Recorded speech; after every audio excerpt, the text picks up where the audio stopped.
கிறிஸ்துவுக்குள் அன்பானவர்களே, இந்த தியான வசனத்தின் மூலமாய் உங்களோடு தொடர்பு கொள்வதில் பெருமகிழ்ச்சி அடைகிறேன்.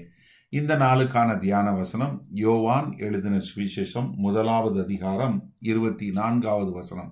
John chapter 1 verse 24.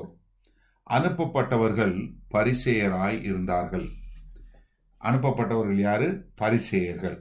இப்ப என்னன்னா, அடுத்த மக்கள் வருகிறாங்க. ஏற்கனவே நம்ம பார்த்தோம், முன்னாடி இந்த யூதர்கள் என்று சொல்லக்கூடிய ஆண்டவரை எதிர்க்கிறவர்கள் அனுப்பியது யார் அனுப்பிச்சாங்க?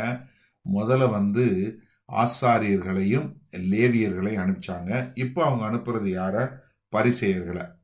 உங்களுக்கு ஒரு காரியம் நல்லா தெரியணும். இந்த பரிசேயர்கள் என்பவர்கள் யார் என்றால், அந்த நாட்கள்ல நல்ல ஒரு நீண்ட அங்கிகளை போட்டு எல்லா இடத்திலையும் நின்று ஒரு பிரதான இடங்களை தெரிந்தெடுத்து கொண்டு பிரசங்கிக்கிறவர்களாய், அது மாத்திரமல்ல, அதாவது ஆவிக்குரிய முறையில அதிகாரம் கொண்டவர்களாய், ஒரு பொலிட்டிக்கல் பவர் உள்ளவங்க போல அவ்வளவு அதிகாரம் பெற்றவர்களாய் இருந்தாங்க. இவர்கள் என்னவென்றால் ரொம்ப சின்சியர் இன் ஃபாலோயிங் காட், அதாவது ஆண்டவருக்கென்று தங்களை அர்ப்பணித்தவர்கள், ரொம்ப ஒரு பக்தி வைராக்கியம் கொண்டவர்கள். நமக்கு நல்லா தெரிஞ்ச ஒரு பரிசேயன் பவுல் சவுலாய் இருந்தான். அவன் பார்த்தீங்கன்னா பக்தி வைராக்கியத்தை குறித்து சொல்லும்போது, ஆண்டவர் மேல இருந்த பக்தி வைராக்கியத்தினால கிறிஸ்தவர்கள் என்று சொல்கிறவர்களே கொலை செய்கிறவனாய் இருந்தான். அந்த மாதிரி இருந்த ஒரு மக்கள் தான் இந்த பரிசேயர்கள். இந்த பரிசேயர்கள் என்னன்னா, இவர்களுடைய பிடி இந்த ஆலோசனை சங்கம் என்று சொல்லக்கூடிய சான்ஹெட்ரின்ல பார்த்தீங்கன்னா ரொம்ப அதிகாரம் பெற்றவர்கள். அப்போஸ்தலர் நடவடிக்கை 23வது அதிகாரம் 6வது வசனம். பின்பு அவர்களில் சதுசேயர் ஒரு பங்கும் பரிசேயர் ஒரு பங்குமாய் இருக்கிறார்கள் என்று பவுல் அறிந்து, சகோதரரே, நான் பரிசேயனும் பரிசேயனுடைய மகனுமாய் இருக்கிறேன். மரித்தோருடைய உயிர்த்தெழுதலை பற்றிய நம்பிக்கையை குறித்து நான் நியாயம் விசாரிக்கப்படுகிறேன் என்று ஆலோசனை சங்கத்திலே சத்தமிட்டு சொன்னார். பரிசேயருக்கு என்னன்னா, மரித்தோருடைய உயிர்த்தெழுதல் உண்டு என்று அவர்கள் நம்பியவர்கள்.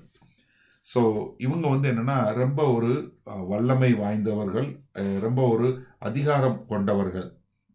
இவர்களை குறித்து பார்த்தீங்கன்னா, இவர்கள் தான் என்னென்ன நியாயப்பிரமாணத்தை கடைபிடிக்கணும், எப்படி கடைபிடிக்கணும்னு சொல்லி போதிக்கக்கூடியவங்க.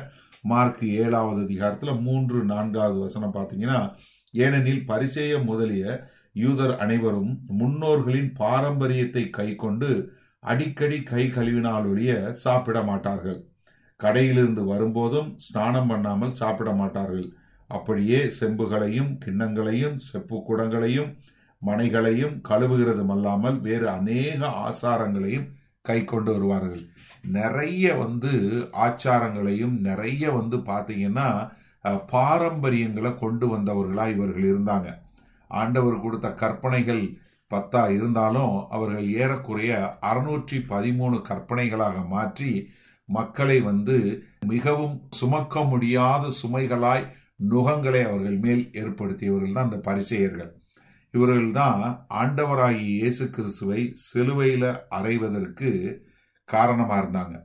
என்ன ஒரே ஒரு பெரிய ஒரு குணம் நான் சொல்ல முடியும்னா, பரிசேயர்கள் ஒரு நல்ல ஒரு நடிகர்களாக இருந்தாங்க.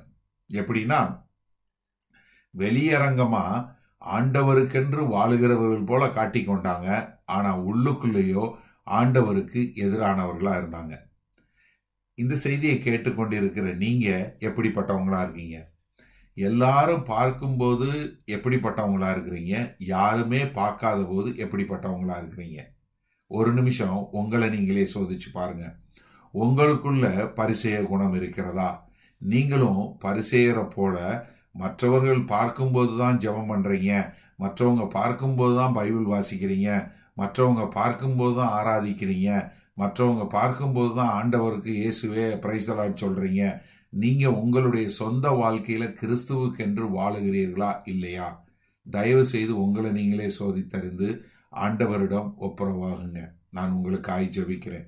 ஏன்னா ஆண்டவராகிய இயேசு கிறிஸ்து மிகவும் கடிந்து கொண்ட ஒரு காரியம் இப்படி நடிக்காதீர்கள் என்பதுதான். ஹிப்பாக்ரசி, மாயக்காரரே என்று தமிழில் மொழிபெயர்க்கப்பட்டிருக்கிறது. ஆங்கில வேதாகம் ஹிப்பாக்ரசி என்று சொல்கிறது. நல்ல ஆண்டவரே, இந்த செய்தியை கேட்டுக்கொண்டிருக்கிற ஒவ்வொருவரும் எந்த ஒரு பரிசேயத்தனமும் இல்லாமல் உள்ளும் புறமும் ஒரே மாதிரி இருக்கக்கூடிய ஒரு தேவ கிருபை இவர்கள் ஒவ்வொருவருக்கும் உண்டாகட்டும் ஆண்டவரே. இன்றைக்கு தங்களுடைய வாழ்க்கையில் அவர்கள் செய்யக்கூடிய ஒவ்வொரு காரியத்தையும் சோதித்து பார்த்து, நான் யாருக்காக செய்கிறேன், தேவனுக்காக செய்கிறேனா மற்றவர்களுக்காக செய்கிறேனா என்பதை உணர்ந்து வாழக்கூடிய ஒரு கிருபையை எங்கள் தேவன் கொடுக்க வேண்டுமாய் அருள்நாதர் இயேசு கிறிஸ்துவின் இனிய நாமத்தினால் ஆசீர்வதிக்கிறோம் ஜீவனுள்ள வல்ல பிதாவே. ஆமேன். கர்த்தர் உங்களை ஆசீர்வதிப்பாராக. நாளை சந்திப்போம். ஆமேன்.